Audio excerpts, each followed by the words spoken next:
welcome to or back to my channel. Hey, I'm Ellen if you're new here, and I talk about all things fashion, mainly specifically focused on thrifted and sustainable fashion, and then just general sort of London life content as well. So if that's up your street and you're enjoying the video throughout, please do consider smashing, that is so old school YouTube, subscribing to the channel. I am putting out a lot of content this year. I've absolutely smashed it throughout January and February so far with 3 videos a week, which was unheard of for 2023 Ellen, but 2024 Ellen is bringing you the content, and I'm focusing really strongly. I'm focusing on it being really sort of geared toward fashion and fashion trends and like designer up and coming brands and that sort of thing. So yeah, if that is your vibe, then please subscribe to stay updated for future videos. I would love to have you here.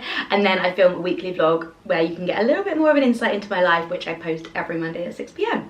So yeah, this video is a spotlight on my favorite brands and runway shows from Copenhagen Fashion Week, which happened I guess 2 weeks ago when this video goes out, but last week for me.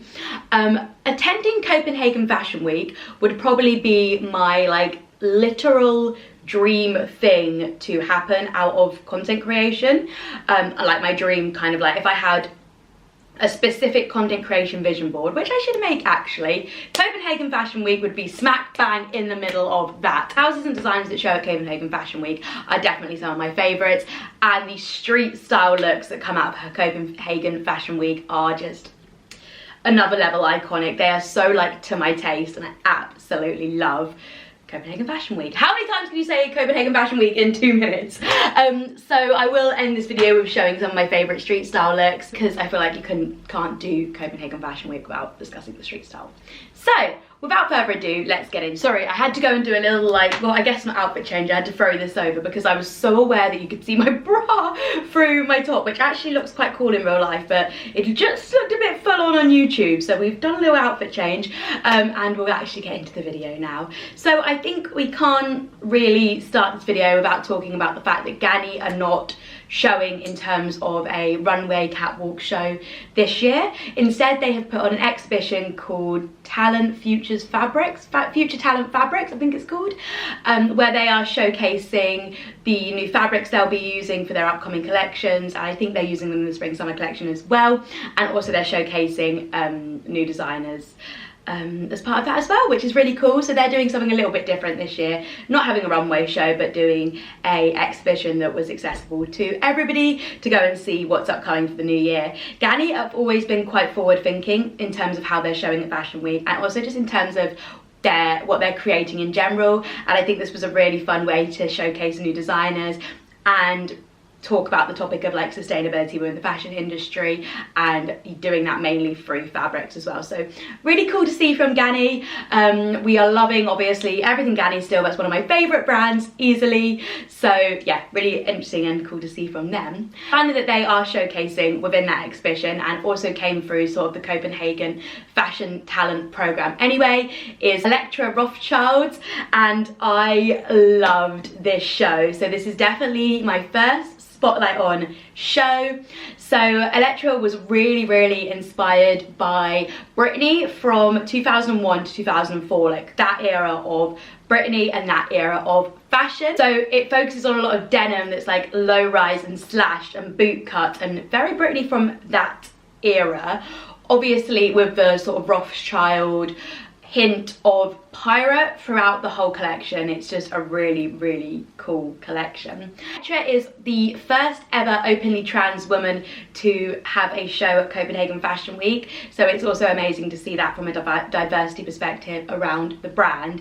And this is something that's very intrinsically linked to her pieces and the way she makes her shows. Actually, she said that the collection is wrapping up the story of transitioning as a trans woman, and she used some really amazing and iconic models throughout who are extremely diverse in terms of the modelling industry, and the models that we'll probably see throughout London and Paris and Milan Fashion Weeks coming up. She also plays with sustainability beautifully, mainly through the fabrics that she uses. She uses really low waste fabrics, reuses a lot. All of the denim used was resourced denim, which is amazing to see. And she used pieces from her previous collection in this collection and then reworked and restyled them for this collection. And that again was the motif of transitioning and bringing bits from your past into your future and recreating them and bringing them to the stage in a different light. This collection was absolutely beautiful. I think the big sort of trends to come out of this show would be like the layering and the textures. I love the fishnets, I love the asymmetric, like these are so many sort of key elements within this that were really, really cool. So yeah, an amazing show, I absolutely loved it. Next show I want to talk about is Forza Collective. Forza are a kind of quintessentially Scandi brand, I would say, but they play a lot more into like, I guess like sexuality and like playfulness than maybe the kind of other Scandi brands do. I absolutely loved this show. We was from a Copenhagen based silver brand called Georg Jensen, which randomly enough, when I first got my first ever job in PR, one of the brands we did was Georg Jensen, and I remember that I had to carry like these Georg Jensen pieces I think I was returning them back to the store. If you worked in PR, you know the return story. Returning them back to the store, and I remember just thinking, oh my god, I got so much money in my hands. And when I saw that Georg Jensen did the All the Jewelry in this collection, it just sort of really hit a nerve with me. The pieces are really beautiful. This collection focused on a range of classic techniques, but with like almost a new play on them and pushing the boundaries of how you can use those techniques, and also focused on quintessentially Scandi fashion and encouraging to embrace strength and femininity.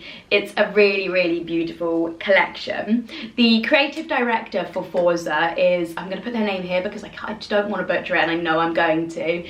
And they really kind of teeter on the edge of like couture and ready to wear. They've worked for like, I think Christian Dior, Raf Simons, like a really wide range of high-end houses, and they really bring that to Forza in the designs. The designs are really sort of luxury but also very contemporary and could be easily pulled out of the runway and worn in everyday life, and that's what I really, really love about this brand, and I love seeing people styling it. It's such a cool brand. I think one of the biggest things I like about Copenhagen Fashion Week in general, but Forza as a brand, is they don't really focus on trends.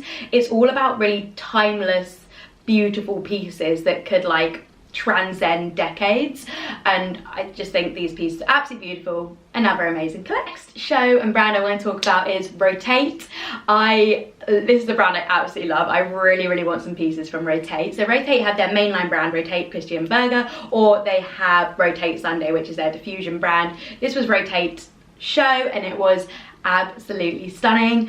Vogue, I think it was Vogue who was speaking about, no, it was Grazia magazine wrote a really interesting article about Rotate creating clothes for today's it girl. Like, they create clothes that you could see in like the downtown New York, Brooklyn bars, in a cute little speakeasy, in like, they are it girl clothes. Their clothes are really, really made for like being, like showing up looking like you haven't really made an effort, you've just thrown this on and you look just fantastic.